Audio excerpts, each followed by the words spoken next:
जीवन में समस्याओं से कौन घिरा रहना चाहता है? कौन कठिनाइयों से घिरा रहना चाहता है? कोई नहीं। आप भी ऐसा नहीं चाहेंगे? तो ऐसा करने के लिए आप क्या करते हैं? सोचिए, मैं बताता हूं। ऐसा करने के लिए अधिकतर लोग कठिनाइयों से दूर भागते हैं, समस्याओं से दूर रहते हैं, और यही आप सबसे बड़ी भूल कर बैठते हैं। समस्याएं ऐसे जंगली पशु के समान होती है, जिससे आप जितना दूर भागेंगे वो उतना ही विकराल रूप धारण कर लेगी और अंततः आपका अंत कर देगी। तो इस समस्या से कैसे बचा जाए? इसका हल क्या है? इस समस्या का हल है कि आप अपने परिश्रम से, अपनी लगन से, अपनी दृढ़ता से उस समस्या को छोटा कर दें। यदि नाविक को कुशल खेवैया बनना है तो वो शांत समुद्र में नहीं बन सकता, उसे तूफान का सामना करना पड़ता है। स्मरण रखिएगा। मैं क्या कर रहा हूं? मैं इस पौधे को सींच रहा हूं। आप भी ये कार्य प्रतिदिन करते हो। जब इस पौधे को जल देंगे तभी ये फलवित होगा, इसमें से फूल निकलेंगे, इसकी सुंदरता बढ़ेगी। परंतु प्रतिदिन ये कार्य करने के पश्चात भी हम इससे एक महत्वपूर्ण सीख लेना भूल जाते हैं। हम कभी पौधों के पत्तों पर, उनकी डालियों पर, उनके फूलों और फलों पर जलधारा नहीं डालते, उन्हें धोते नहीं, परंतु फिर भी वो पनपते हैं। यदि जल जड़ में जाए, वही सफलता का मूल है। यदि आप एक बार में अनेक कार्य करने जाएंगे तो आपको एक कार्य में भी सफलता नहीं मिलेगी, परंतु यदि आप बुद्धिमता से, दृढ़ मन से एक कार्य साधेंगे तो एकाएक स्वतः ही सारे कार्य सध जाएंगे। जो आपका मूल है, जहां से आपको सिंचाई मिल रही है, यदि आपने उसी जड़ को छोड़ दिया तो एक सूखे पौधे की भांति आप भी सूख कर गिर जाएंगे और अंततः अपना अस्तित्व खो बैठे। कभी कभी हमें लगता है कि हमारे अपने, हमारे हितैषी, हमारे माता पिता को हमारे मन की बात ही नहीं समझ आ रही, जैसे उन्हें हमारे हर कार्य में, हर निर्णय में खोट दिखाई दे रहा हो।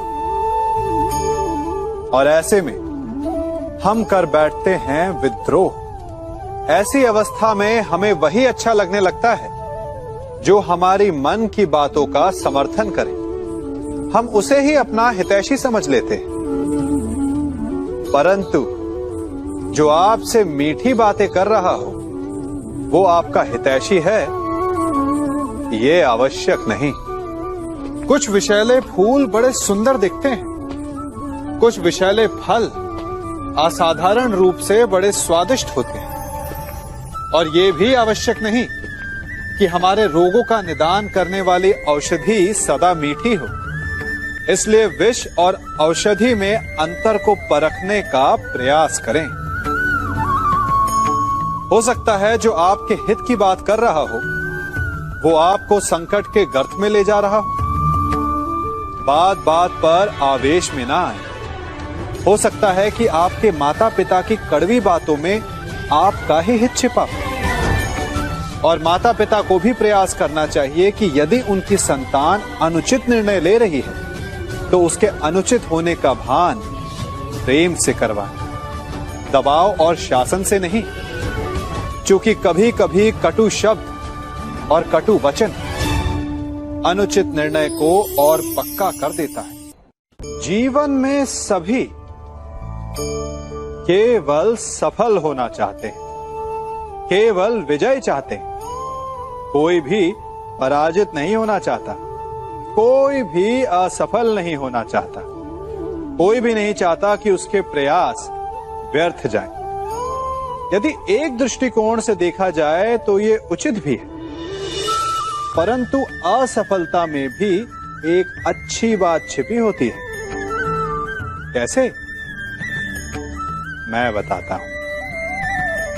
सफलता आपका परिचय संसार को देती है। विजय के पश्चात संसार आपको जानने लगता है और असफलता आपका परिचय संसार से करवाती है। पराजय के पश्चात आप अपने जीवन को जानने लगते हैं। इसलिए सफलता और असफलता से घबराए नहीं।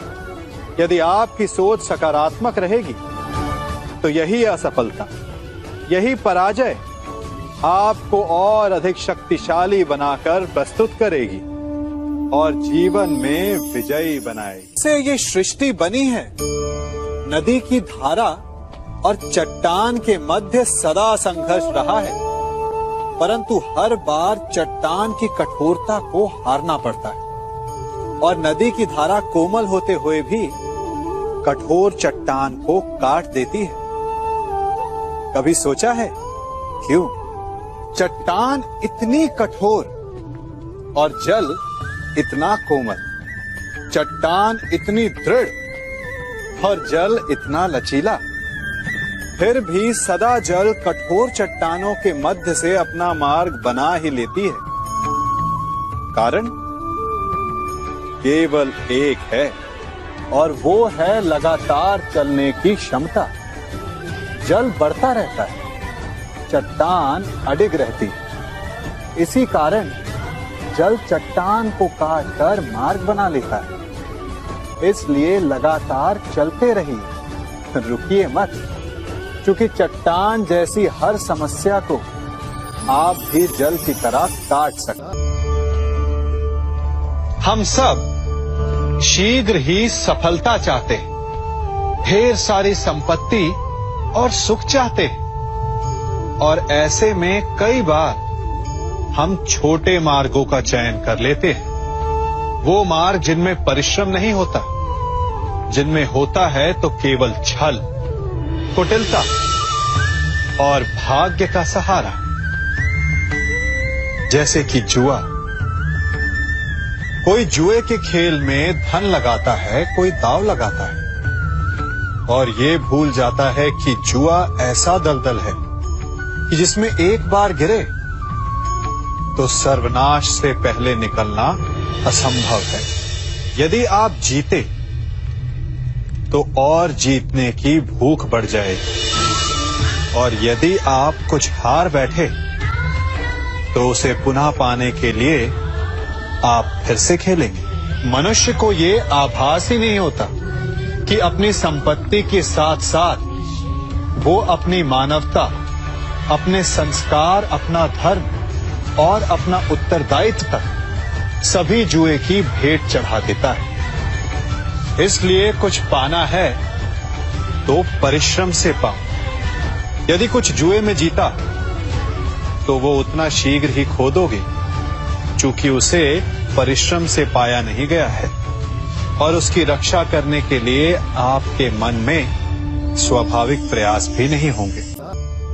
हम सभी बचपन से ये सुनते आए हैं कि अच्छे मित्र हमारे जीवन को पूर्णतः परिवर्तित कर सकते हैं, है ना? अच्छे मित्र, परंतु कौन? जिनसे आप प्रश्न पूछें और वो मित्र बिना किसी पक्षपात के, भय रहित होकर, बिना किसी लालच के आपको उचित उत्तर दें। परंतु सबके समक्ष ये समस्या आ जाती है कि आज के समय में ऐसे मित्र मिलना दुर्लभ है, वो तो होते ही नहीं। परंतु मैं आपको एक बात बताता हूं, हम सब के पास एक ऐसा मित्र होता है, बस हम उसे पहचान ही नहीं पाते। वो है दर्पण।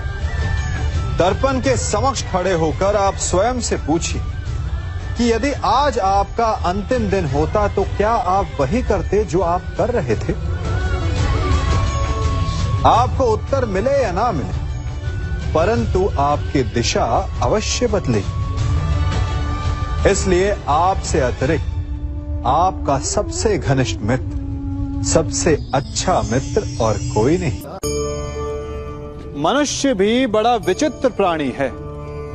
अपनों से नीचे के स्तर के लोगों को वो हे दृष्टि से देखता है, उनका उपहास उड़ाता है, उनसे बार बार कहता है कि तुम्हारा कुछ नहीं हो सकता, तुम भविष्य में कुछ नहीं कर पाओगे। जब मनुष्य के पास धन, संपत्ति, मान होता है तो वो दूसरों का आदर नहीं करता, परंतु वो एक बात भूल जाता है कि उससे भी अधिक शक्तिशाली कोई अस्तित्व में है, और वो है समय। काल काल अपना चक्र कब बदलेगा ये कोई नहीं जानता। समय अपनी करवट कब लेगा ये कोई नहीं जानता। कोयला भी समय के साथ साथ हीरे में परिवर्तित हो जाता है। इसलिए जीवन में कभी भी किसी का भी उपहास नहीं उड़ाना चाहिए। कभी कभी आप सबके जीवन में एक ऐसी विचित्र समस्या अवश्य आती है कि शक्तिशाली के समक्ष मौन हो जाए।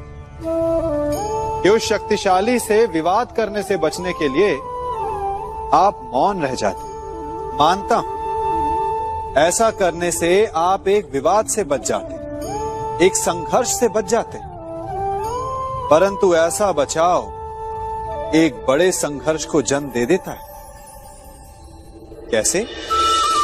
हमारा मौन रहना अनजाने में उसका समर्थन बन जाता है और वो स्वयं को अधिक शक्तिशाली अनुभव करता है, और यहां से हमारा दमन प्रारंभ हो जाता है। एक के बाद एक हम अन्याय में अनचाहे रूप से सम्मिलित होते चले जाते हैं। तो इसका तोड़ क्या है? ये समझने के लिए ये जानना आवश्यक है कि ऐसी कौन सी बात है जो आपको विरोध करने से रोकती है। ये सामने वाले की शक्ति नहीं जो आपको रोकती है, ये आपके भीतर छिपा भय है जो आपको रोकता है। हाँ, कभी कभी भय आपकी सुरक्षा अवश्य कर सकता है, परंतु साथ साथ ये भी जानना आवश्यक है कि ये भय ही है जो आपको मौन भी रखता है। इसलिए अपने मन से भय को निकालिए और खुलकर अनीति का, अन्याय का विरोध कीजिए, और फिर देखिएगा आपका मन कितना मुक्त, कितना हल्का अनुभव करेगा। जीवन में सफल कौन नहीं होना चाहता? पद में, प्रतिष्ठा में आकाश जैसी ऊंचाई किसे नहीं चाहिए? स्थिरता में भूमि जैसी दृढ़ता किसे नहीं चाहिए? सभी को चाहिए, परंतु सफलता का पुष्प अपने साथ अहंकार का कांटा भी लाता है। सफलता आपको आनंद देती है, उपलब्धि आपको गर्व देती है, और फिर यही आनंद धीरे धीरे अहंकार में परिवर्तित हो जाता है, फिर अतिक्रमण में, और अंततः अन्याय में। और यहीं से सफलता का नाश प्रारंभ हो जाता है। यदि आप चाहते हैं कि आपकी सफलता लोगों की दृष्टि में सम्मान बनकर रहे, लोगों के मन में शूल बनकर नहीं, तो ये आप वृक्ष से सीखिए। फलों से लदने के पश्चात वो झुक जाता है। उसी प्रकार सफलता मिलने पर विनम्रता अधिक आवश्यक है, और जीवन में अधिक सफलता पाने के लिए या पाने पर और अधिक विनम्र हो जाना चाहिए।